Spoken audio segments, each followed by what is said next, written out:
Baik, bismillahirrahmanirrahim. Assalamualaikum warahmatullahi wabarakatuh. Perkenalkan, saya Muhammad Karafi dengan NPM 220010003. Untuk ujian akhir semester PHEP, saya mengambil judul Coronary Heart Disease atau penyakit jantung koroner. Latar belakang saya mengambil judul ini karena penyakit jantung atau kardiovaskular adalah penyebab utama kematian secara global, yang dimana telah merenggut sekitar 17,9 juta jiwa setiap tahunnya. Penyakit jantung adalah sekelompok gangguan jantung dan pembuluh darah, yang dimana termasuk penyakit jantung koroner, penyakit cerebrovaskular, penyakit jantung rematik, dan kondisi lainnya. 4 dari 5 kematian karena penyakit jantung ini disebabkan oleh serangan jantung dan stroke. Dan sepertiga dari kematian ini terjadi sebelum waktunya pada orang di bawah usia 70 tahun. Jadi masih banyak masyarakat-masyarakat yang masih muda, akan tetapi sudah meninggal dikarenakan penyakit jantung ini. Kemudian, untuk angka kematian penyakit jantung koroner di Indonesia sendiri itu cukup tinggi, yang dimana mencapai 1,25 juta jiwa, jika populasi penduduk Indonesia 250 juta jiwa. Data ini diambil dari Kemenkes pada tahun 2020.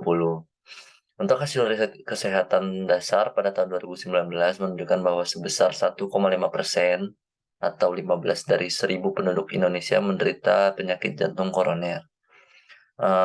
Kalau untuk penyakit jantung keseluruhan di Indonesia itu pada tahun itu kurang lebih 2.784.064 individu di Indonesia. Baik, selanjutnya untuk PICO saya pada P meletakkan peningkatan jumlah penderita jantung koroner. Kemudian untuk I-nya mengkonsumsi makanan ramah jantung, untuk C-nya aktif bergerak dan berolahraga, dan untuk O-nya itu mengurangi resiko terkena jantung koroner.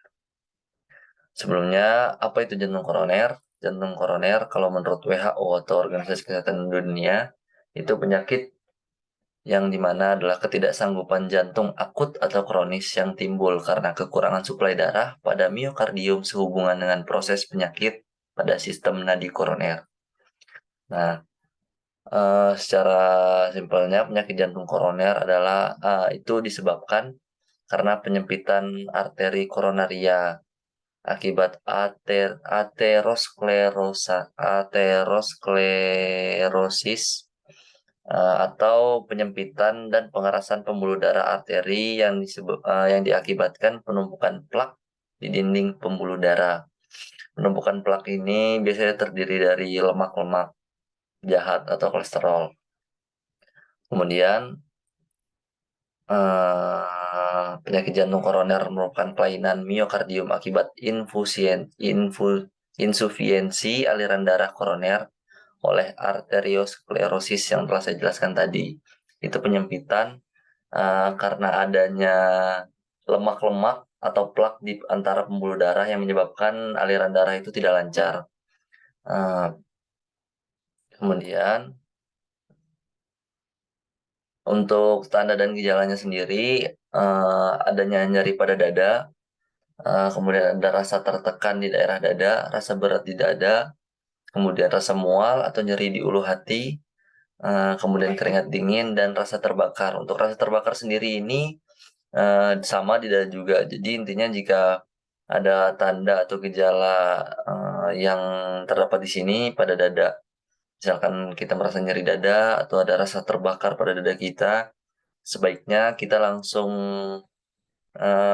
melakukan pemeriksaan kesehatan rutin supaya kita mengetahui apakah kita ada kemungkinan terjangkit penyakit jantung termasuk jantung koroner itu sendiri. Kemudian untuk pengidap jantung koroner itu ada hal penting diantaranya menerapkan pola makan sehat.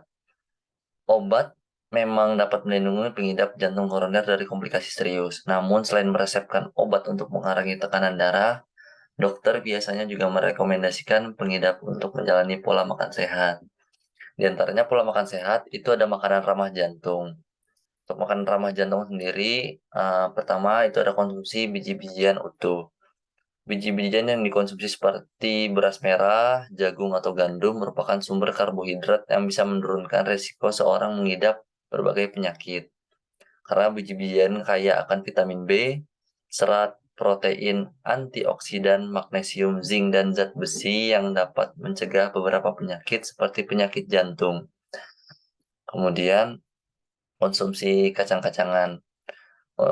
Selain kaya akan fitonutrien yang baik untuk jantung, kacang-kacangan juga kaya akan kandungan serat dan air yang dapat membuat seseorang cepat kenyang. Selain itu, kacang-kacangan juga kaya antioksidan yang berperan mencegah kerusakan sel. Kemudian mengkonsumsi buah apel karena apel diyakini dapat mengurangi resiko penyakit jantung karena buah ini efektif mengurangi kolesterol jahat dalam tubuh dan membantu mengatur gula darah. Lalu mengkonsumsi buah anggur itu karena buah anggur itu mengandung serat dan flavonoid yang baik untuk mencegah kerusakan jantung. Kemudian mengkonsumsi buah beri itu karena buah beri seperti blueberry, strawberry, raspberry, dan blackberry kaya akan serat juga dan juga antioksidan yang mampu mengurangi peluang terjadinya serangan jantung. Kemudian untuk lemak sehat itu karena pengidap jantung koroner mungkin mengira bahwa semua lemak adalah pantangan. Namun ada beberapa atau lemak lain yang nggak buruk seperti atau bisa disebut dengan lemak sehat. Karena mengkonsumsi lemak sehat dalam jumlah sedang baik untuk kesehatan jantung. Lemak sehat dapat menurunkan kolesterol dan melindungi dari serangan jantung serta stroke. Dan yang terakhir itu protein tanpa lemak. Untuk mengkonsumsi protein tanpa lemak, ada makanan protein juga baik untuk kesehatan tubuh secara keseluruhan. Namun sebaiknya selektif karena ada beberapa protein yang juga ada lemaknya. Maka dari itu kita harus memilih protein yang rendah lemak. Pilihannya bisa berupa ikan yang kaya asam lemak omega 3 seperti ikan salmon. Baik, selanjutnya pentingnya olahraga juga untuk pencegahan jantung koroner atau pencegahan penyakit jantung. Olahraga merupakan salah satu aktivitas yang paling efektif untuk memperkuat otot jantung, mengontrol berat badan, serta mencegah kerusakan arteri akibat kolesterol tinggi, hiperglikemia, dan tekanan darah tinggi yang dapat menyebabkan serangan jantung ataupun stroke. Manfaat lain dari latihan kardio yaitu melindungi jantung. Nah, ada beberapa olahraga sehat untuk jantung yang telah saya rangkum di sini. Ini hanya beberapa, tetapi masih ada yang lain. Yang pertama itu senam jantung. Untuk senam jantung sendiri itu dia diantaranya seperti jogging atau lari di tempat, kemudian squat. Lalu ada berenang, karena berenang juga itu melatih otot jantung dan pernafasan juga. Kemudian lari pagi, bersepeda, dan yoga. Untuk olahraga ini sebaiknya dilakukan secara rutin, karena untuk melatih otot jantung kita sendiri. Nah, untuk selanjutnya, itu ada kesimpulan menurut data kesehatan yang dipublikasikan oleh American Heart Association. Disebutkan kalau kurang olahraga dan pola makan buruk dapat meningkatkan risiko penyakit jantung. Untuk menghindari risiko terkena penyakit jantung, Anda perlu menerapkan pola hidup sehat, seperti mengkonsumsi makanan-makanan sehat atau makanan ramah jantung. Kemudian olahraga teratur dan tidak merokok. Hal tersebut dapat mengurangi resiko terkena penyakit jantung hingga 82%.